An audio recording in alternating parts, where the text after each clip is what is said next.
Dear students, आज हम लोग कल के टॉपिक को आगे बढ़ाएंगे और कल का हमारा टॉपिक था पेपर 7 से unit 5 emerging concerns and issues का सब यूनिट 3 था और टॉपिक का नाम था socio economically addressing socio economically disadvantaged group through education. कि ऐसा समुदाय, ऐसा समूह, ऐसा वर्ग जो किसी न किसी कारणवश सामाजिक एवं आर्थिक रूप से पिछड़ा हुआ है अपने राष्ट्र में, उसके एजुकेशन की क्या व्यवस्था होनी चाहिए, उसके एजुकेशन हेतु क्या व्यवस्थाएं हो रही है और हम लोग इसमें कितने तक सफल हो रहे हैं। तो स्टूडेंट्स, ऐसे कौन कौन से वर्ग हैं जो सोशियो इकोनॉमिकली डिसएडवांस्ड ग्रुप में आते हैं, आज हम लोग उस पर सर्वप्रथम चर्चा करेंगे। तो वह ग्रुप है सबसे पहले हम देखेंगे बालिकाओं के शिक्षा को। कहने के लिए तो हम लोग वुमेन एम्पावरमेंट के दौर से गुजर रहे हैं, चल रहे हैं और बालिका के शिक्षा में बहुत ज़्यादा सुधार भी आई है।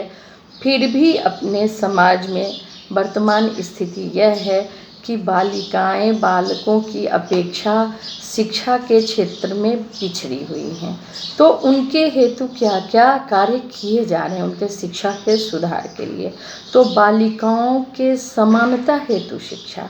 दूसरा है अनुसूचित जाति की समानता हेतु शिक्षा, कि अनुसूचित जाति की में सामान्य वर्ग से वह समान रूपेण शिक्षा के क्षेत्र में समानता प्राप्त कर ले, इसके लिए कैसी शिक्षा दी जा रही है।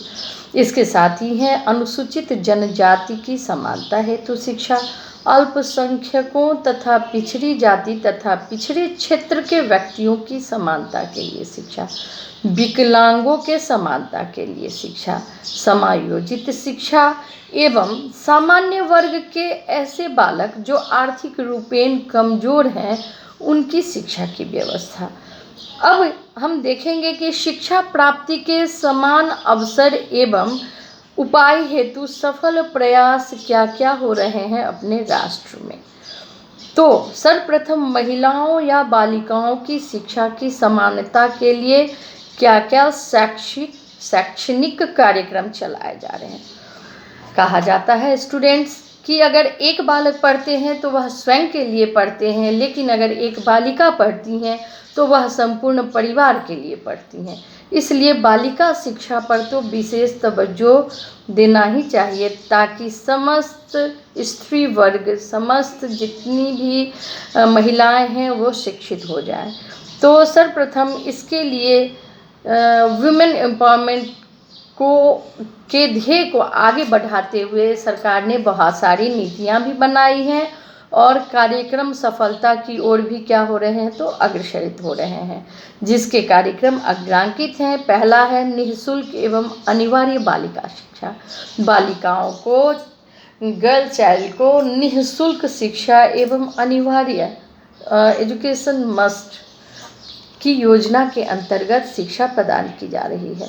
इसके साथ ही है 15 से 35 इयर्स की महिलाओं के लिए, बालिकाओं के लिए प्रौढ़ शिक्षा का कार्यक्रम। जो बच्चियां 15 साल की हैं या जो औरतें 35 साल तक की हैं उनके लिए प्रौढ़ शिक्षा का कार्यक्रम आयोजित किया जा रहा है। इसके साथ ही है व्यावसायिक तकनीक तथा रोजगार प्राप्ति हेतु शिक्षा। ऐसा एजुकेशन उन्हें दिया जाए, ऐसी एजुकेशन व्यवस्था की जाए कि वो वोकेशनली, टेक्निकली और वह स्वरोजगार कर पाएँ या किसी न किसी रोजगार से जुड़ पाएँ। रोजगार शिक्षा के माध्यम से शिक्षा प्राप्ति के बाद कर पाए। इसके साथ ही है समय समय पर बालिका शिक्षा के कार्यक्रम एवं योजनाओं का निरीक्षण करना एवं उनका पुनरावलोकन करना कि क्या जो शिक्षा की योजनाएं बनी हैं उसका क्रियान्वयन हो रहा है, उसमें सफलताएं कितनी मिल रही हैं, वह सफलतापूर्वक अग्रसरित हो रहा है व नहीं। सरकार इस सापेक्ष भी हमेशा ध्यान रखती है। पाँचवा है शिक्षा की सभी फॉर्मल एवं इनफॉर्मल एजेंसीज द्वारा वुमेन एजुकेशन तथा उनके प्रशिक्षण ट्रेनिंग की विशेष सुविधाएं मुहैया कराई जाती हैं। इसलिए सरकार द्वारा उन्हें अनुदान राशि भी ग्रांट कराया जाता है, ग्रांट राशि भी दी जाती है। अनुसंधान संस्थाएं तथा ऐच्छिक स्त्री शिक्षा को व्यवहारगत बनाने तथा स्त्रियों के प्रति जागरूकता पैदा करने का भी प्रयत्न किया जा रहा है। बालिका शिक्षा हेतु अनुकूल वातावरण की स्थिति एवं परिस्थितियां विद्यालय में बनाई गई हैं ताकि बालिका अपने आप को वहाँ बहुत ही सहज और सेफ फील कर पाए। वो नेक्स्ट है बालिकाओं के शिक्षा हेतु बालिका आवासीय विद्यालय का भी निर्माण हुआ है और उसमें बालिकाएं पढ़ रही हैं, और जिसका उदाहरण मैंने कल दिया था कि KGB इसका बहुत ही अच्छा उदाहरण है। इसके साथ ही है शिक्षा प्राप्ति के पश्चात विभिन्न प्रकार के रोजगार में बालिका हेतु कुछ सुनिश्चित स्थान reservation must for women for girls student. इसके साथ ही है अध्यापिकाओं के चयन में उदारीकरण की नीति। जो टीचर बनेंगी बालिकाएं उनके लिए उदारीकरण नीति अपनाई जाए उनके चयन सिलेक्शन में। अनुसूचित अब दूसरा पॉइंट आता है, पहला तो है हमारा कि बालिका शिक्षा, स्त्री शिक्षा, महिला शिक्षा, गर्ल्स चाइल्ड कैसे एजुकेटेड हों, इस ओर सरकार क्या क्या कदम उठा रही है और वह पॉजिटिव भी हो रहा है। दूसरा है अनुसूचित जाति व जनजाति की शिक्षा, SC ST शेड्यूल कास्ट एवं शेड्यूल ट्राइब के एजुकेशन के लिए क्या क्या हो रहे हैं। तो जातियों को भी शिक्षा के समान अवसर, इन जातियों उपरोक्त जाति जो शेड्यूल कास्ट एवं शेड्यूल ट्राइब के बच्चे हैं उनको भी शिक्षा के समान अवसर देने के लिए स्पेशल प्रोग्राम्स चलाए जा रहे हैं ताकि सभी वर्गों में एजुकेशन का समानीकरण हो सके, इक्वली वो एजुकेशन के समान प्लेटफॉर्म पे अपने आप को ला पाए। इस हेतु 6 to 14 ईयर्स के बच्चे हेतु समस्त शैक्षिक जो उनकी सामग्रियां हैं वह निःशुल्क उपलब्ध कराई जाए। और हम जानते ही हैं 2005 करिकुलम रेगुलेशन में आया कि 6 to 14 एनी चाइल्ड कोई भी बच्चे अगर हैं तो उनके लिए क्या करना है, तो निःशुल्क एवं अनिवार्य शिक्षा की व्यवस्था हमारे सरकार की ओर से हुई है। इसके साथ ही क्या है कि सेकेंडरी एजुकेशन में 75% SC ST बालकों का अनिवार्य प्रवेश, SC ST बालकों को मोटिवेट करने की योजना, सह शिक्षा हेतु राशि वितरण, उन्हें शिक्षा प्रदान करने के लिए अनुदान राशि भी दी जाती है। इसके साथ ही है उनके लिए विशेष छात्रवृत्ति स्कॉलरशिप की योजना है। इन वर्गों के स्टूडेंट के एडमिशन को बढ़ाने के लिए गवर्नमेंट एवं प्राइवेट सेक्टर या इंस्टीट्यूशन के द्वारा अनवरत प्रयास भी किए जाते हैं। इस हेतु उन्हें अनुदान राशि ग्रांट पे भी किया जाता है, उनके लिए राशियां स्वीकृति कराई जाती हैं।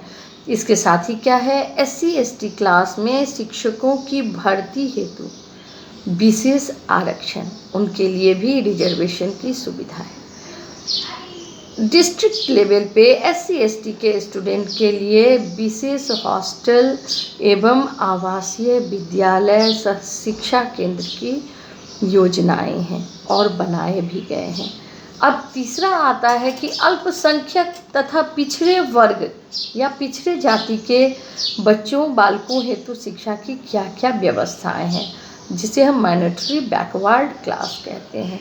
तो पहला है कि सामुदायिक टेक्निकल एजुकेशन के उद्देश्य से इनके बहुल समुदाय वाले क्षेत्र में, जहाँ इनकी संख्या ज़्यादा है, वहाँ इनको टेक्निकल एजुकेशन देने का प्रावधान बनाया गया है।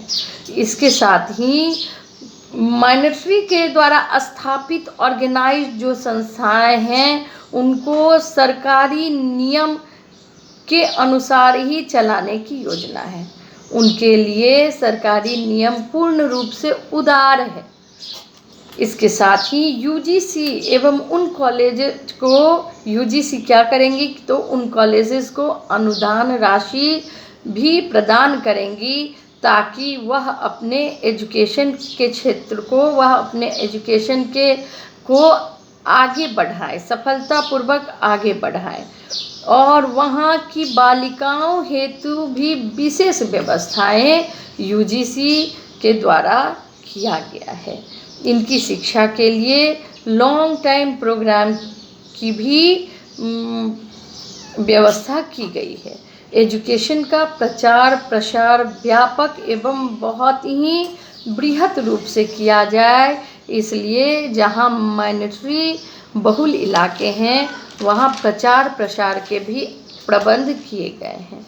अब नेक्स्ट है विकलांगों की शिक्षा, एजुकेशन ऑफ हैंडीकैप्ड चाइल्ड। भारतीय राष्ट्रीय शिक्षा नीति में विविध प्रकार के different types of handicapped child के लिए विशेष एजुकेशन की व्यवस्था की गई है।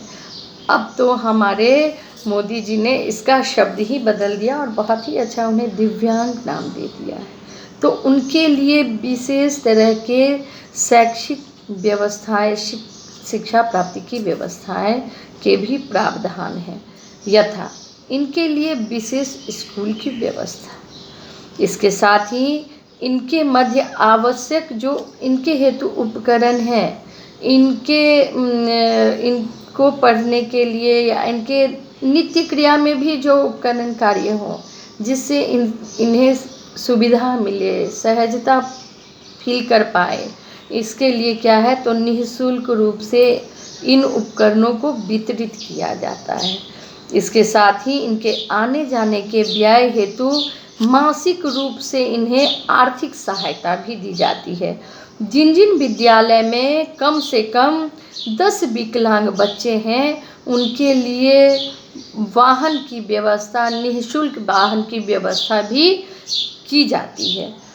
SC/ST के समान ही इनकी संपूर्ण शैक्षिक व्यवस्थाएं निःशुल्क हैं सरकार की ओर से। इसके साथ ही निर्धारित एवं सामान्य आयु में भी इन्हें क्या किया जाता है, छूट दिया जाता है। जहां मान लीजिए सामान्य वर्ग के 30 इयर्स में कहीं जॉब के उनका 40 इयर्स तक का रहता है एज लिमिटेशन, तो इनका एज लिमिटेशन 47 इयर्स तक का हो सकता है। निर्धारित सामान्य आयु में छूट की व्यवस्था मैंने बताया। इसके साथ ही क्या है तो वोकेशनल एजुकेशन एवं ट्रेनिंग की विशेष व्यवस्था इनको दी जानी चाहिए, ताकि वह अपने आप को उनकी मानसिक स्थिति थोड़ी सी प्रगाढ़ हो पाए, उनमें कॉन्फिडेंस आ पाए। इसके साथ ही नई एक शिक्षा योजना है, दैट इज समावेशित शिक्षा, इंक्लूसिव एजुकेशन, जिसमें क्या है तो सामान्य बालकों के साथ दिव्यांग बालकों को रख के किस प्रकार से पढ़ाया जाए, इस हेतु टीचर को भी ट्रेन किया जाता है। और इसके लिए विभिन्न तरह के टेक्निकल जो इक्विपमेंट्स हैं, वह भी शैक्षिक संस्थानों को मुहैया कराई जाती हैं। ऐसे स्टूडेंट को सामान्य बच्चों के साथ पढ़ने की पूर्ण व्यवस्था की जाती है। इनको शिक्षित करने के लिए शिक्षकों को उस तरह से ट्रेनिंग की दिया जाता है कि आप सामान्य बालक और ये समावेशी दिव्यांग बालक जो हैं, उनको एक साथ किस प्रकार से पढ़ाएंगे, ताकि उनका मनोबल भी ऊंचा उठेगा। इसके साथ ही सामान्य स्थिति के बालकों के साथ उनका समायोजन किस प्रकार से हो पाएगा। नेक्स्ट है हमारा इकोनॉमिकली देखेंगे तो कुछ ऐसे बालक भी, ऐसे वर्ग के बालक आते हैं जिन्हें हम जनरल कैटेगरी के स्टूडेंट में रखते हैं, जो सामान्य वर्ग के, सामान्य जाति के बच्चे हैं। वह भी इकोनॉमिकली जो इकोनॉमिकली वो सक्षम नहीं है पढ़ने हेतु, उनके लिए भी विशेष प्रकार की योजनाएं सरकार ने बनाई हैं और उस पर क्रियान्वयन भी किया जा रहा है। उसमें जैसे कि उनके लिए स्कॉलरशिप की व्यवस्था है, उसके साथ ही आवासीय विद्यालय में निःशुल्क शिक्षा की व्यवस्था है, संपूर्ण शैक्षिक सामग्री भी उनके लिए निःशुल्क मुहैया कराने की व्यवस्था है। हायर एजुकेशन में फ्रीशिप की भी व्यवस्था है और इसके साथ ही स्कॉलरशिप, जो बच्चे बहुत ही तेज होते हैं, अच्छे होते हैं, उनके लिए स्कॉलरशिप की भी व्यवस्था सरकार ने की है। वर्तमान में विभिन्न क्षेत्रों में इनके लिए आरक्षित स्थान भी सुनियोजित किए गए हैं। अब हम लोग कंक्लूजन की ओर चलेंगे तो बच्चे सरकार की शैक्षिक नीति के साथ साथ अगर अखंड भारत के समस्त शिक्षित व्यक्ति, जितने भी शिक्षित व्यक्ति हैं, वह तय कर लें कि हर एक शिक्षित व्यक्ति एक एक अशिक्षित को शिक्षा प्रदान करेंगे, तो और यह स्लोगन अपने अंदर, अपने ज़हन में डाल लें कि ईच वन टीच वन। एक व्यक्ति, एक शिक्षित व्यक्ति एक अशिक्षित व्यक्ति को शिक्षा के माध्यम से ऊपर उठाएंगे तो निश्चित तौर पे हमारा संपूर्ण भारत शिक्षित भारत होगा और बन भी रहा है। हमारा भारत बहुत ही शिक्षा के क्षेत्र में उच्च उठ रहा है एवं यह नागरिक, हमारे समस्त नागरिक, देश के समस्त नागरिक शिक्षित होंगे और निश्चित ही एजुकेशन के संबंध में, शिक्षा के संबंध में मानवीय आधार जो है दर्शन का, फिलॉसफी का, वह अवधारणा जो है वह निश्चित तौर पे चरितार्थ होगा। और वह अवधारणा क्या है? तो पहला है कि शिक्षा व्यक्ति व समाज को सुसंस्कृत एवं सशक्त बनाने का एक सफल माध्यम है। इससे वैज्ञानिक बोध का भी विकास होता है। दूसरा क्या? तो शिक्षा द्वारा आर्थिक आवश्यकताओं की पूर्ति की जाती है तथा वह आर्थिक विकास के समान अवसर प्रदान करते हैं। एजुकेशन आर्थिक विकास के समान अवसर भी प्रदान करता है। इसके साथ ही शिक्षा भविष्य के लिए विनियोजन है। उपरोक्त तीनों दार्शनिक दृष्टिकोण स्पष्टतः शिक्षा की विषमताओं को दूर भगाकर शिक्षा समानता का पुरजोर समर्थन करती है। और हम फिर कहेंगे कि निश्चित तौर पे अगर एक व्यक्ति ठान लें कि हम एक बालक को शिक्षित करेंगे तो फॉर्मल एवं इनफॉर्मल एजेंसीज के साथ ही हम समस्त व्यक्ति वर्ग अपने समस्त भारत के अशिक्षित समुदाय को शिक्षित कर लेंगे। Thank you.